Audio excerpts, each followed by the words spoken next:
Hello, and welcome back to Design Driven, a collaboration from Homepage News, Springboard Futures, and the Inspired Home Show. I'm Tom Mirabile, principal and founder of Springboard, and trend analyst and forecaster for the IHA.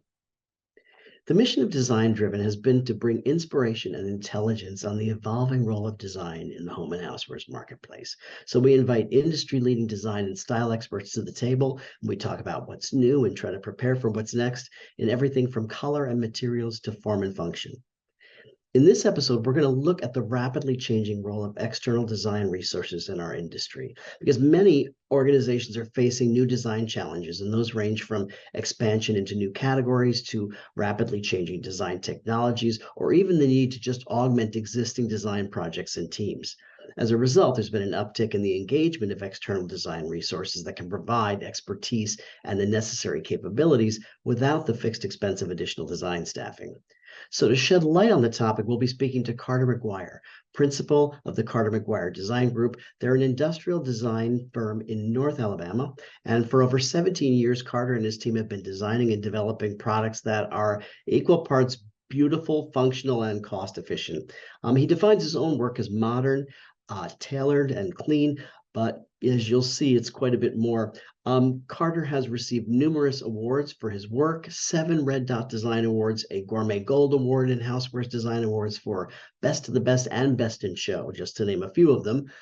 His firm holds 57 patents and has brought over 550 products successfully to market. So without further ado, let's join Carter to discuss the expanding role of external design resources in the home and housewares marketplace. And thanks again for joining us.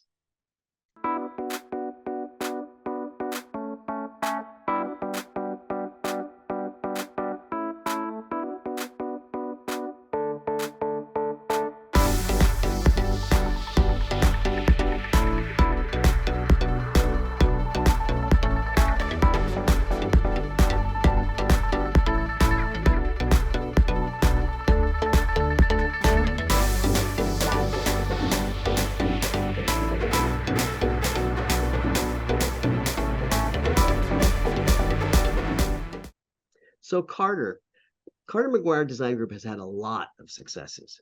And I wanted to talk a little bit today about why. How do you feel that you operate differently from, say, other design firms? Like, what is the ethos that drives you? What makes us different from other design firms that are out there is the fact that, not only do we design and develop products, from ideation for our clients, but we help them develop the product all the way through retail. So we get in and we actually, work with them through ideation, through the ideas that they may have for their product line, but we actually develop that through CAD development, through engineering. We actually go and we get the products developed through tooling, get the molds made, go through all the processes of prototyping, through all the trial development of it, all the way through getting final product made, retail packaging done, all the way through getting product actually shipped into their warehouse and even to their retailers, ultimately in the end. So that's kind of separated us from other design firms that are out there. And when you do you give them sourcing information if they want that, or do you just work with the factories that they're working with? Yeah, certainly. So we do both. We do both. So we have a number of our own factories that we've worked with for almost well over 20 years now, and then we also work with their factories that they may have relationships with as well. So we That's we we work a in significant both. Yeah, difference. That's a yeah, significant differentiator. That's great. yeah, It takes a lot of yeah, the guesswork out of the sort of gross to net. And I've worked with a yeah. lot of great industrial designers, but and they would design the most amazing products, but then you'd wind up in a place where sometimes, they hadn't seen the manufacturing process, so they didn't really create the design around what was possible, and you'd have great products that you couldn't really make. Or sometimes, or the limitations of the manufacturers were, just as much to blame, but sometimes you just wind up with this disconnect in terms of the language.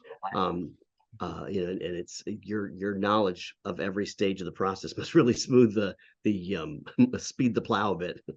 Sure, it does. It does. I see that a lot. I see some really beautiful product that's developed. Certainly some amazing young, talented designers that are out there. But I do see product from time to time that, or concepts that other clients have shown me that other firms may have passed along, and it's beautiful. And it's one of those where they've handed over a really pretty picture, but the product can't be made. And so, so that's one of the things that we ultimately bring to the table from doing this for so long. So not only do we, not only can we develop the product that's actually, we consider beautiful, or, we obviously bring the aesthetics and the beauty to it. But when we develop product and we ultimately present concepts to our clients, we know from the beginning that we're going to be able to produce that. So we Right. never even show our clients anything that can't be produced ultimately from the beginning. Yeah, because then they get committed to something that's not possible, which is awful. Right, that's Been right. Yeah, there. yeah. And then we're in trouble, Right. from the start. I consistently associate your design work with new materials, new technologies. So whether it's the new materials that you use with Epicurean boards and kitchen tools, which is wonderful, by the way, I just love it, and they work great. Or Right. the great work you've done with microplane, just amazing. You've been able Sure. to work with product types which are typically already on the market, but you've applied materials and technologies that were real innovations. And and because of that, they hit the market, what I call Dyson style, which is, in a multiple of what the normal retail would be. So I'm curious, it's fascinating to me that your design work kind of enables that, to hit the focus. Like, do you focus more on the aesthetic of a product or on the functional attributes of a product, or is it a combination? Yeah, it's always a combination of both. I mean, ultimately, it has to function, right? Or you're going to get, negative reviews, the product's not going to sell, that sort of thing. But on the flip side of it, it's got to be beautiful. It's got to, aesthetically pleasing for the customer to pick it up or want to purchase it to begin with. So there's always that balance that we work with. But we're always pushing materials, finishes, we're always pushing that forward, and a lot of times it's not even necessarily something that's new to market, or new to industry. We may be kind of pulling from other areas, or other types of products, and applying it to something that you haven't seen before. Well, I And think so that's that's what honestly one of the things that you do really best in a way. I mean, when you look at, like I said, with microplane, who would have thought that, who would have thought that you could change a grader? I mean, how was that experience? Like, what, eh, you just changed graders, basically. Right. Yeah, yeah. I mean, just by changing up the materials that we use, their it's technology with, we've been doing a whole lot more with the sustainable plastics. We've been, experimenting with all the different woods that we combine with it. And then, all these new finishes that we're actually bringing in, just really kind of elevating. Again, that's leaning more to the aesthetics, but then you're balancing with their technology that's just kind of the best this out there in terms of grading. So we're kind of elevating both at the same time. So that's just it makes it easy for us when we get to it's the same with Epicurean. When we get to work with those guys, and their material is so great. And so when we get to, work with them, and we just get to start blending other materials, and, working with different aesthetics, and combining the two, it kind of makes our job a little bit easier, Well, I think as what's far as most impressive is when, in both cases, especially in microplane, I think that your work expanded for the marketplace, the use of grading. I mean, it's worked its way into specialized types of graders. I mean, yeah, it's, everybody sort of thought, okay, well, the last innovation was kind of the box grader, it's like, right. and Yeah, but now it's like you've got every different type of grader shaver, creating different curls and things like that. I have about five of them, and even it's gone into health and wellness, so right. because now people are using, pedicure pieces as well. So Yes.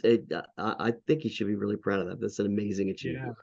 No, no, thanks. And it is really neat, and it's part of what we do. It's that kind of holistic experience. We kind of go in and we do a deep dive every year, and we look at where we can expand it. And so, there's medicinal, you know, areas that we're looking at expanding into.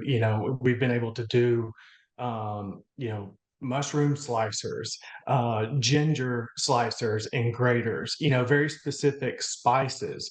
So we've been able to focus in on some of those that's gone beyond zesting and cheeses. So it's really fun to be able to kind of do deep dives and see where the world's headed. In terms of what we're using. Not only at the kitchen as far as cooking goes, but what we also actually put into our body as far as health needs. So, we look at kind of everything and how we can actually use, design to kind of push those things forward. Have you ever been, have you ever been faced with a project or a request that you're like, that can't happen? I mean, this isn't what you're asking this to do for the price you're trying to hit just isn't possible right now. It happens. Yeah, it definitely happens. Sometimes you're requested to design or develop a product that you're never going to meet the retail price they're looking for. And a lot of times it's not, is out of everyone's hands. It could Right. be something that we all experienced coming out of the pandemic with the shipping charges, and just some Right. crazy things, material costs that are fluctuating so greatly and stuff where you just can't pin down a price, that sort of thing, regardless of how we design it. So there's always those issues that can arise. But I think that's but I mean, from it's another advantage really because it's yeah, it's it may be a difficult conversation, but sure. it's a more difficult conversation if you don't have it. So, Right, and that's right. Yeah, yeah. you can at least redirect that. Um, Sure, sure. No, but we're always kind of direct and honest with our clients when it comes down to it of what we can and can't do. We always try and manage expectations, and that's why I say whenever we enter a project or we develop concepts for them, whatever it is that we present to them, we know what we're presenting and what we're giving to our clients can be produced. It fits within what they've asked us to do, fits within the design brief, and then we always kind of sprinkle in a couple of surprises in there too, one way or the other, that kind of fits within that kind of brief as well. So, which I'm curious. Do sometimes you create a great product and it looks great and the price is great and everything's perfect, and yeah, then you have a problem where the rubber meets the road. It's not a design fail exactly, but at retail, the product isn't marketed properly on the floor, or the packaging doesn't tell people enough about what the product does, how it works. Do you find your team being pulled in on those conversations as well? Where does it become a part of the design conversation that yeah, just how it's communicated to the end consumer in terms of a purchase environment? yeah, we do. We do get pulled in on those because it happens. It happens more times than not that you're talking about. We can design beautiful product, but if it's not merchandised well, sometimes it gets lost. Many times, we're so excited to see a product in the retail space, and then you come in and it's lower right hand corner, buried somewhere in the Right. store, that sort of thing. Obviously that's out of everyone's, out of everyone's control. But in the beginning, a lot of times what we do, especially if we've got kind of a unique design, something a little bit different or something especially new to market, what we'll do in the very beginning, we'll even give packaging ideas or even minor graphic suggestions or whatever it might be, to actually help sell that product. So because That's great. some of the more interesting product concepts get passed over a lot of times because when you sit down to present these to the marketing team all the way up to upper management, a lot of times they get passed over because they can't envision how this actually will look inside of a store. Right. at the retail level. So we a lot of times give that to our clients early on, Right. even if it's just That's kind of great. a, a rudimentary kind of a layout of it or whatever, Right. but some type of visualization. Because again, especially if we're bringing something new to market, nobody's ever really kind of seen. You kind of got to kind of show it all. Kind of that Yeah. kind of all encompassing look of it. So you have manufacturers that come to you again and again, of course, but do you also work on an ad hoc basis? Oh yeah, no, absolutely. No, we work in all kinds of different ways, across the board. So it could be a singular piece, with one client could come in and need one product developed for them.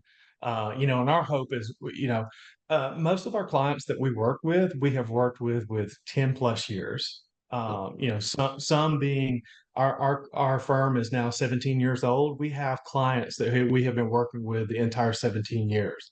right. Oh, that's And so great. whenever we get a new client that maybe only want to start with one product, our hope is it always turns into one more, the next year, or two more the next. We hope there's always a long-term relationship that evolves out of that. But no, we never shy away from, one at a time. Okay. And we also, never shy away from, manufacturers that already have a design team.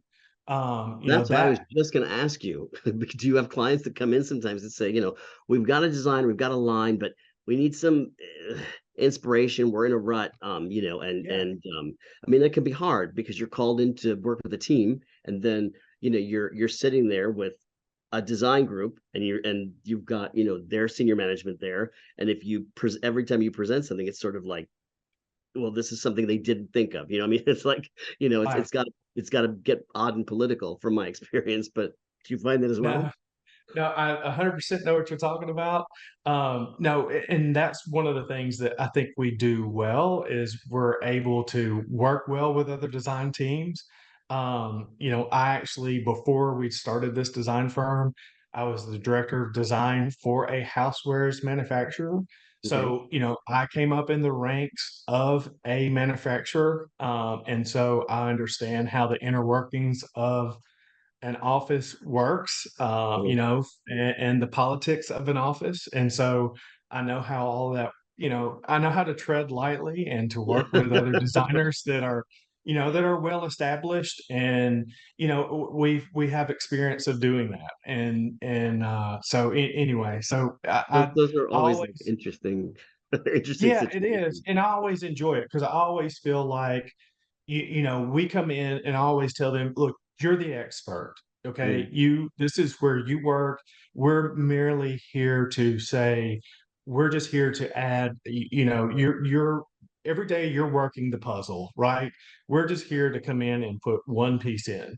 And just to help with that. And it might just be either inspiring or bring additional thought, or maybe it's just our manufacturing knowledge that just kind of inspires something, or maybe that in itself tweaks the aesthetic or whatever that might yeah, I mean, be. that's historic. I've always been very comfortable actually bringing in, an outside designer and letting people know, look, this is just somebody to help you. You're so focused on this, that I don't want to use the word myopic, but this is what you're thinking about. And it's like doing anything when you step away or when you bring in an outside opinion, it always sort of, sometimes it can really give you some fresh ideas from the beginning. And the investment's not that great just to have somebody ideate with you, Sure. and to just get you on track and thinking more broadly. Um, Right. so just a couple more questions. One, what role do you think generative AI is going to play in the future of the industry? I realize this is an outside question because Gen AI is not really, and this I say this, I know you know this. I'm saying this for our viewers. There's a AI, which right now is being used broadly for a lot of graphic design purposes. Generative AI is more used for dimensional products, dimensional objects. So creating a piece of furniture, it's sort of the next level rendering in a way, very Yeah. photorealistic pieces of furniture. And but you're giving you're giving artificial intelligence template, cues to talk about what it is and what the finish is, and it's basically just, pulling things off of a wide, broad range and creating an object.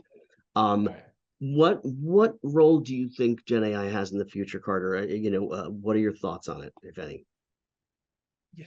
I mean, where we stand today, and again, this is all moving, Yeah, moving fairly quickly. And so by the time this airs, I don't know that exactly. my statement may not age well, but You'll we'll be we'll see. hologram. Yeah. So, but as we stand today, I view it as just another tool in the designer's toolbox. Mhm. I think it is good for generating additional concepts, additional ideas. I personally don't like to use it in the beginning phases of any type of conceptual development in what we do. I like to us to kind of stand on our own ideas first, that sort of thing. Maybe it's something we kind of run at the very end just to see what might kind of may have come up. But I don't like to rely on it early on. One, because human nature is to become slightly lazy, and I don't ever want to see us say, "Oh, we're running late on a project. Let's just type some words in and see what comes up and start Mm, presenting that to a client." right. So we don't use that until kind of the very end, just to kind of see what maybe what maybe kind of pops up. But I also think too, there will all where we currently stand too. It's fine for generating concepts and seeing kind of what some quick views of things are. But now we still need the designers. We still need to be able to develop that product. Right. Even if the marketing team or again upper management type in a couple of words into generative AI and come in with some concepts of their own, the designers in our field are still going to have to develop that product out, at Right. least where Because we it stand doesn't now. deliver experience in the net, It right? doesn't deliver experience, and outside of that conceptual development, we still have to develop the product, prototype it, and still have that human interaction of testing and knowing what functions well, that sort of thing. And then somebody's got to actually develop this out and go build the molds, the tooling, and so Right. forth, and correct the issues with it and debug the molds and All that. run the test shots and select the colors and all that good stuff that comes with it. So, so there's still that whole portion of design that's still going to be very hands-on and still non-AI at this point. So look, I mean, I've seen the evolution of your work, what your design group is doing. You're active and super engaged with your social. And I still kind of wonder when you sleep, but maybe you don't. I don't know. Right. But you share their opinions, you take their opinions on work. And there's a lot of great interaction there. Your growth has been steady. It's been impressive. Your work is gorgeous. Um, Two questions. First, is it possible to stay engaged on every project personally now, or do you have design directors that handle some clients, or how do you work that? Yeah. So I still stay engaged in every project. It's been very important to me to remain where I still touch every project that comes through our doors. I have kind of an army of contractors that I use because every project is completely different. So, I don't take it lightly when somebody chooses us to design their product. So, I always kind of oversee it. And a lot of times I actually do, the majority of the design work myself on just about every, Why does that not surprise me somehow? well, it's just part of it. It's so, but I have a lot of help, and so anyway, so yes, so All right. So I know last I'm kind of stumbling through that because yes, I still, uh, I don't want to say I'm a control freak without saying but I'm a you're a control control freak. freak. Uh, and I really do, my name's on the door. It Right, wasn't a vanity plate when we launched the design firm. There was some equity in my name, and we didn't want to name it some kind of crazy design firm name. So that was the purely the only reason why. But right. here we stand today. My name's on the door, and so anyway, so Well, actually, any that leads me to my last curveball question. Um, so you've got the aesthetics, you've got a solid history, a reputation for success, a bulletproof track record across both home and housewares, and a great social following. So my question is, why is there not a Carter McGuire design lane? Great question. Um, I mean, it is that something you'd is. consider, or is it Oh, absolutely. It's something that we've considered. It is something, we've had glimpses of it in the past. We've been fortunate enough to do, we've had a Carter McGuire line with Crate and Barrel. They've allowed us to do a complete kitchen line with them. Mic drop moment for me was they allowed us to do a Carter bar line, a complete bar line, the shakers, the whole thing. It was that's just great? unbelievable. My signature on bottom along with the Crate and Barrel logo. It's just, I loved it. It How'd was the line amazing. perform? Yeah. And so, Did it perform but well? yeah, I'm sorry, what's Did that? it perform well? It did. Yeah. So it was one of those that was supposed to have been an in and out, I think in one season, and it sold for 5 years. So I consider that a success. Yeah. Yeah, so it was so here we are today. It's been one of those things that we've continued to talk about. It's one of those that I think the timing is probably right now, but it was one of those that I would want the correct partner and Mhm. partnership with. So yeah, All right. it's out there. I think it's something that we would definitely be opening to All do. right, great. So It's good to know. Okay, so in closing, if you had one thing that you think is essential to a successful working relationship or a successful project with a design and development group like Carter McGuire Designs, what do you think it is? What makes it work? What would you want a client to know? oh, I think the main thing is that we're kind of this holistic design firm.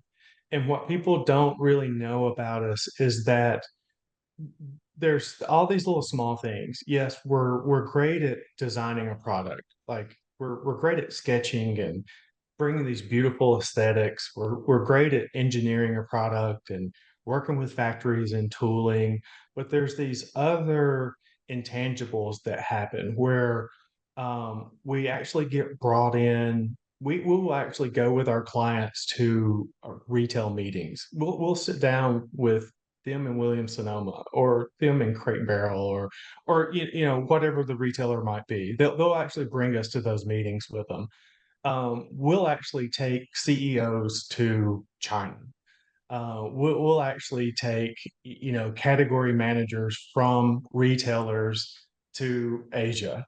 There's all these different elements to what we do that is just so much more than just design, that we bring to the table, that can help companies. So, I would say make sure you work with a firm that ask a lot of questions, and, don't ever settle with a design firm that, doesn't truly meet your needs and doesn't truly align with, exactly what you're asking and what you're needing. That is a great way to wrap this up. Carter McGuire, thank you so much for spending some time with us here at Design Driven. It's been a pleasure, and keep up the great work. And Thanks thanks again. so much, Tom. I really appreciate it. Thank you so No, much. no, it's a pleasure. Thank you all for joining us. We'll see you on the next episode of Design Driven.